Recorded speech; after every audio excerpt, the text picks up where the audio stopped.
사이다 무비튼. 그날은 오전 수업만 있던 날이어서 학교가 끝난 후 나는 항상 타던 전철로 집에 가고 있었다. 그날 전철엔 사람이 많았고 빈자리도 없어서 하는 수 없이 나는 서서 가게 되었다. 그때 나랑 같은 반 여자애들을 만났다. 그 여자애들은 우리 반 문제아들로 일명 여자일진 삼총사였다. 반은 같았지만 이야기를 한 적도 없었고 지극히 평범했던 나는 그 여자애들과 성격도 달랐기 때문에 인사를 하기엔 좀 뻘쭘한 상황이었다. 일진 삼총사는 사람이 많은 전철에서도 큰 소리로 떠들고 있었다. 야야, 소진아, 너 하준이 좋아하지? 사실 맞아. 그럴 줄 알았어. 항상 네 눈이 걔한테 가 있더라고. 매일 하준이한테 말 걸어서 둘이 얘기하고 있고. 맞아. 소진이 행동하는 것만 봐도 하준이 좋아하는 게 바로 티나더라. 티났어? 난 이런 거 잘 못 숨기니까. 둘이 잘 될 것 같은데? 너 고백은 안 할 거야? 사실 고백할까 생각 중이야. 하면 되지. 왠지 네 고백 받아줄 듯. 내 입이 10개라도 조용히 좀 하라는 말은 못하지만 솔직히 주변 사람들에게 다 들릴 정도로 너무 시끄러웠다. 그때 나이 드신 할머니 한 분이 타셨다. 할머니는 두리번거리며 빈자리를 찾고 계셨다. 하지만 자리가 없어서 하는 수 없이 서서 가기로 하신 것 같았다. 하지만 다리가 불편해 보였고 흔들리는 전철과 인파에 눌려 힘들어하셨다. 내가 앉아 있었다면 바로 자리를 양보해드렸을 텐데 나도 서 있었기 때문에 그럴 수가 없었다. 이러지도 저러지도 못하고 있는데 그런 할머니를 두고 볼 수 없었던 한 아저씨가 일진들에게 말을 걸었다. 저 미안하지만 이 짐만이라도 치워줄래요? 그럼 할머니가 앉을 자리가 생길 것 같아서요. 부탁해요. 일진 삼총사는 본인들의 자리는 물론 가방과 짐까지 의자에 올려두고 자리를 차지하고 있었다.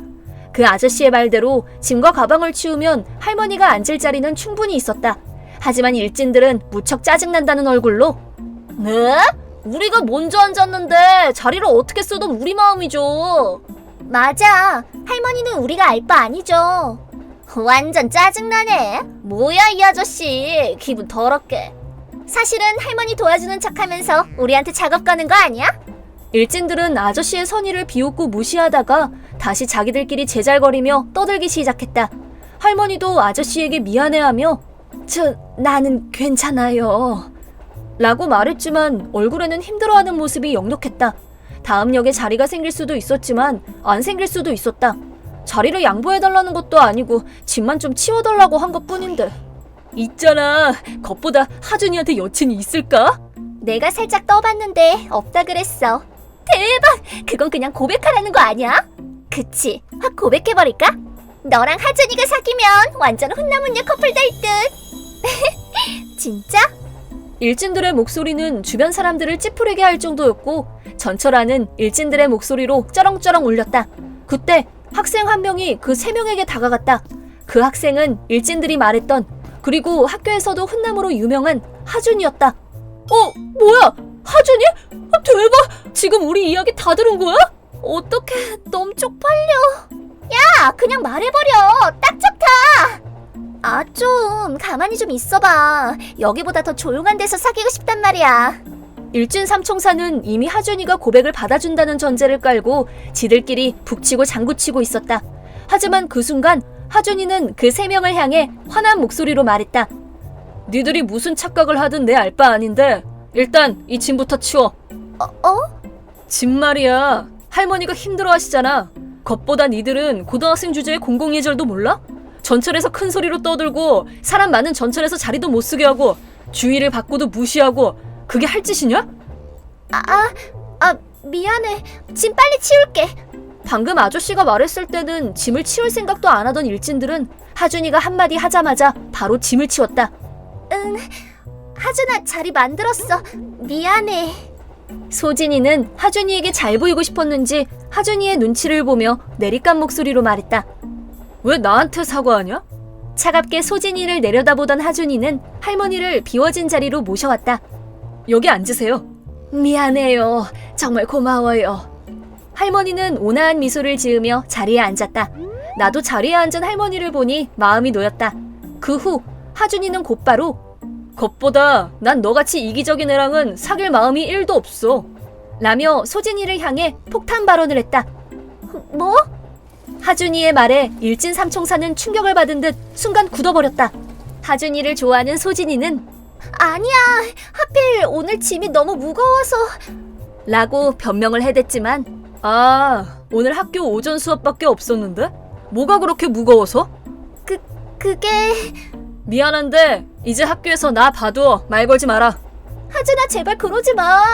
그래, 하준아, 그건 너무 심하잖아. 너희 행동이 더 심한 것 같은데? 할머니께 건방진 말이나 하는 너희한테 그런 말은 듣고 싶지 않다. 어떡해. 소진이의 눈엔 눈물이 맺혀 있었고 당장이라도 울음이 터질 것 같았다. 하지만 하준이는 그런 소진이를 거들떠보지도 않고 그 자리를 떠나버렸다.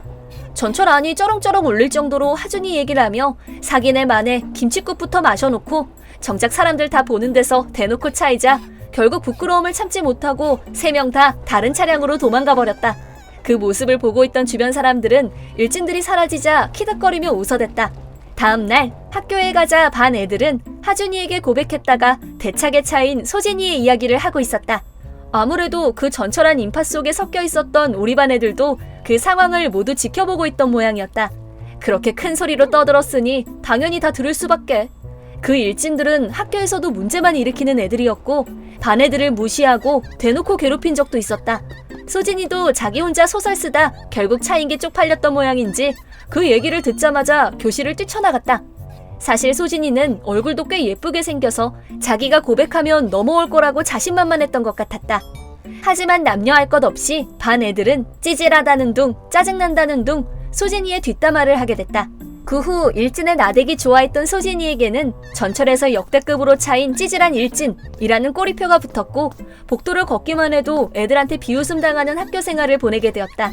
반대로 하준이는 원래도 인싸였는데 성격까지 좋다면서 애들 사이에 역대급 인싸가 됐다. 학교에서뿐 아니라 집에 가는 전철에서도 할머니를 선뜻 도와줄 정도이니 말 다 했지. 이번 일로 훈남의 인성까지 훌륭한 남자가 진짜 존재한다는 사실을 알게 되었다. 소진이 같은 일진들에게 말을 거는 일은 용기가 필요하다. 하지만 맨 처음 일진들에게 말을 걸었던 아저씨나 할머니를 도와드린 하준이처럼 다음엔 나도 노인분들께 선의를 베풀어야지 마음먹게 되었던 사건이었다. 이번 영상은 어떠셨나요? 재밌게 보셨다면 구독, 좋아요에 댓글까지 달아주시면 감사하겠습니다. 그럼 다음 영상에서 만나요.